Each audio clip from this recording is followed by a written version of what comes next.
polio or whatever the other diseases. So this is Jerry. You're talking about Jerry had polio? Yeah, Jerry. He's 12 years old. He was 12 in Michigan City, Indiana. Tom and Evelyn Stewart's boy, Michigan City, Indiana. And I took him up with him, and I got together, and I'd do things for him. His mom, he had the best mom in the world. She'd get him out of bed of a morning and get him in the bathroom, do his thing, clean him all up, dress him, and he'd want to go away. Hey, Brownie, wait, I want to go down to milk the barn with you. And I could understand him, but you wouldn't have understood him. I was with him. After a while, I could understand every word he was saying.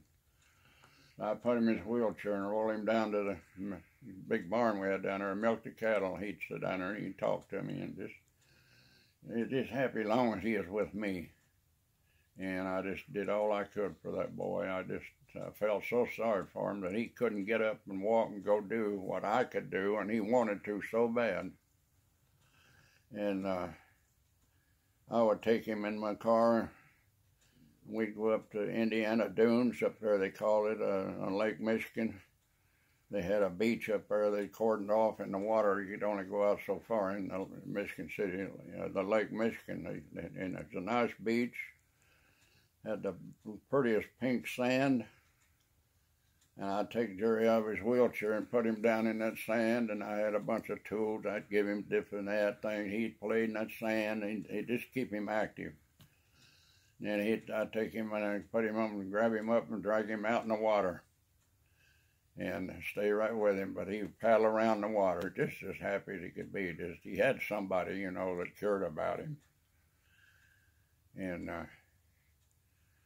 one day I took a load of whitefish steers from the 40-acre farm down about a mile down from the cattle farm to Chicago, the stockyards, to the market. They sell them at the market. You pull up at a dock in the market in Chicago. Backed in there, and I'm unloading these whitefish steers, and the truck backed in beside of me, and he's unloading horses, and I saw this horse come off of that truck, and I yelled at that guy. I said, "Man, wait a minute." I said, "I saw that horse." And what year is this? Oh, gee. Like 38, 39? Maybe 35, 36 or somewhere along there. Well, let's see, 35 or 36, you'd only been about 12. Maybe. It had to be a few years later than that. Yeah, well, maybe 37, 38. Yeah. And I just don't recall right now. Anyway, I says, wait a minute, let me talk to you. I said, that horse, what are you doing with that horse? He said, well, I'm selling it. And I just fell in love with that horse, just like a beautiful woman. I said, gee whiz. Oh, I was. I just loved that horse. Because I was born and raised on a farm. I had all kind of animals to deal with, you know, and I just loved them. And he says, well, I'm going to sell him. And I said, well, why are you selling him? He said, he's a racehorse. He's 3 years old, but he's not fast enough, and he's not winning races. He's not making me money, and I can't afford to keep him, because if he don't make money for you, a racehorse is expensive. You have to feed him. You pick your food to feed a racehorse. You don't just throw corn cobs at him or something. And I said, gee, I'd love to have that horse. And he said, well, let me go in here, and you're going to be around a little bit? And I said, yeah, I'll be here a little bit. You come out. He said, I'll let you know what they offer me for him. So he come out, and he walked over there, and he said, Mr. Brown, they offered me $93 for that horse. I said, oh, my gosh. I dug in my billfold, and I had Tom with me, and I said, Tom, I might need some money if I don't have enough here. And you loan it to me till we get back to the house. And I had money in the bank up there. And I dug down. I come up with $93, and I put his horse in my truck. And he said his name was Flavor. That's his racing name, Flavor. And I said, well, I'll keep it that way. I'm not going to change it. So I brought him back to the farm with just a rope around his neck.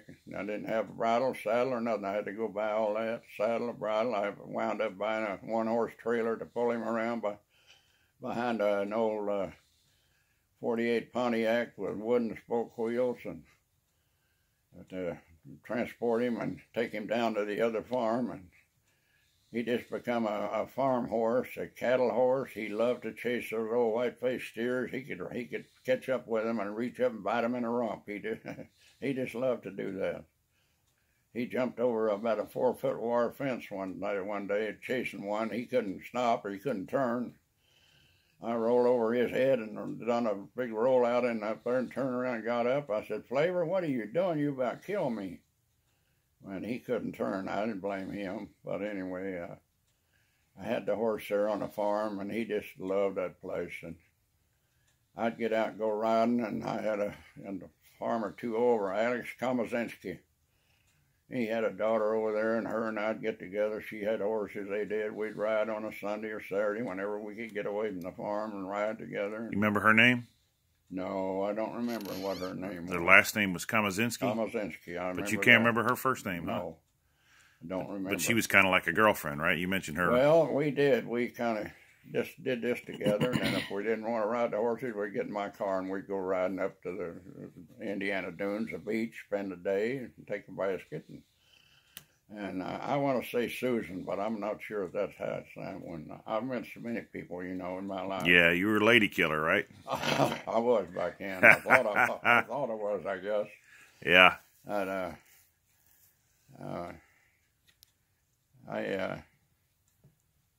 I brought that horse there, and I see it one day, and I saw Jerry, he wanted to ride that horse. And I said, Jerry, I know what you want to do, don't you? You want to ride old Flavor. Yeah, you want to ride Flavor. I said, I got him on a stoop there on the back of the house there, coming out of the kitchen door, and there's cement steps there down. And I got old Flavor over there, and I think his mother came out, and she helped the rein on the horse because he's kind of spooky if he don't know what this kid is, and she's trying to get him up on the horse. So I get him up on the horse, and he'd get his little hands, and he'd keep doing this till he'd get a hold of the horn on the saddle. And I said, you hold on. And I had another rein on the horse, and I put this one up over his hands, and I'd lead him around in the lot out there, just walk him around. I didn't want to run with the horse. I didn't want him to run or spook the horse and throw him off or hurt him, you know. And I was doing that I don't know how many times. And finally I realized that horse knew that boy was handicapped, and that he wouldn't run or throw him off or buck him off. So I put him up there one day, and I said, Jerry, now I'm going to let you do this. You're going to be the cowboy today. You're going to ride that horse yourself. Well, I'm not going to help you now. You just hang on to that horn. And I put him up on there, and I says, okay, Flavor, take him a walk. And he'd walk around down there with him. And he might do that for half an hour until Jerry finally, I said, you tired? Do you want to come in? Yeah, he come in. So he just loved to do that. And he fell in love with that horse and me. And one day they had a big show up at Soldier Field. Not Roy Rogers, but what's the other guy's name? I can't think. Gene Autry. Okay. Big Autry show, horse show. They put a big show on at Soldier Field in Chicago. And I told Tom and Evelyn, if you don't care, I'm going up there and I'm going to take Jerry up there to that show. And I drove him up there, and we went in there, and we was up there, maybe 2 or 3 hours in that show, and he just loved that. He loved Gene Autry out there with Champion, pulling, or was that his name, Champion? Yeah, Trigger was Roy's horse, wasn't it? One of them. And he just loved that. And we got ready to leave, and it took me 2 hours, it seemed like, to get out of that parking lot to come back down to get home. But he loved doing that. Then that show came in that town down at the theater, Gone with the Wind. And I said, Jerry, you want to go to the movie with me? And yeah, go to a movie. So we go down there. I drove down there, and we got out, and we got there at the middle of the show was still going on, and we couldn't get in because the theater was full. We had to wait till the next time, the next movie starting over. So we had to wait out there for a while. So I pushed him around town there until we got back and went in and saw that movie, and he sat there, boy, he just enjoyed that movie. What year was that? Do you remember? Well, like I say, it's back in the 30s before the 39. I could find out. I just need to search when Gone with the Wind hit the theater. I don't know what That's okay. Say. I have no idea. Do you remember what it cost to get in to see that movie? We got in to see that movie, and he just enjoyed that, and he just got to loving life, you know, even though he was handicapped as bad as he was. When I become 18 years old, so I had to go to register for the military. So I went over to Valparaiso, Indiana, and registered. I got a card in there where I'd register for the military. And I had to tell Jerry that I'm having to leave and go to the military. And he got upset. He didn't want me to leave. He cried. He done everything. He'd hold on. Don't, no. I said, Jerry, I've got to go. I have to. But I said, what I'm going to do, I'm going to give you Old Flavor. He's going to be your horse.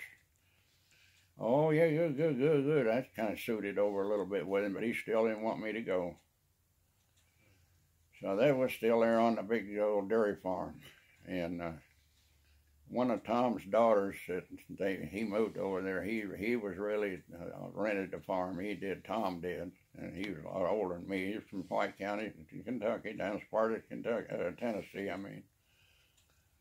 And I told Jerry, I said, I have to go, but I'm going to give you Old Flavor. He'll be your horse. He finally says, okay, you coming back. I said, Jerry, I'll come back. If I can get back, I'll come back and see you. I was gone 5 years or more, and I came back, and me and my wife, before we got married, and one day I said to her, I said, I'm thinking about going back up in Michigan City and to see those folks. Would you want to ride and go along with me? And she agreed, and I said, we drove up to Lakeshore Drive on Route 50 going into Michigan City, Indiana, and went to the dairy farm. And Howard McDonald, he wasn't married when I went there, but he wound up marrying Tom Stewart's oldest daughter. So I went there on the farm after being gone all that time. I'm knocking on her door, and here she come to the door, and she about fainted. She's, you back? You come? What are you doing back here? I said, well, I just come back to see everybody. Well, she said, you can see me right now, and I sure wasn't expecting to see you. And I said, well, where is everybody? She said, well, Mom and Dad don't work here on the farm anymore, and he's a prison guard over at Indiana State Prisons there at Michigan City, Indiana. And I had took Jerry in there on a wheelchair and rolled him through there and showed him these bad guys that locked up in here. And, now, you had done that before? Yeah. Well, like years before, 5 years before? I left, before I went in the Army. I was doing all them things for Jerry. Right. So we went up, her and I did, my wife, which become my wife. She told me where they had moved to, and I said, yeah, I know where that's at. She said, you still remember that? I said, I remember that where it's at. Give me a house number. She gave me a house number, and I went over there, and we're driving down the street, and I seen Tom and Evelyn standing outside of a picket fence there in front of the house, standing there talking. I was driving a 40 Chevrolet. I bought off a SWS Chevrolet up here on top of the roof down here in Dayton. So I rolled up there close to them and tooted the horn, and they both said, my gosh, what are you doing back here? You made it, didn't you? You made it. As happy as they could be. I said, well, I come to see you guys. And we were out there talking, and all of a sudden I heard the office racket in the house, and it was poor Jerry in there. He was just about to tear that chair up. Wow. He saw me out there.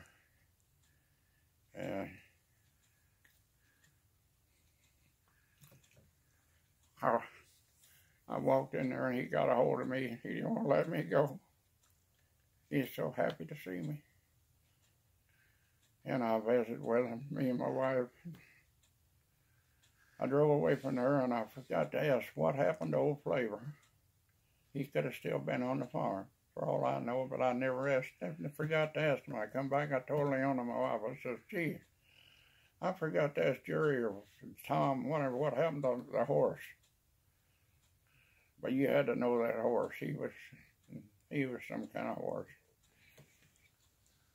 I'm going to have to get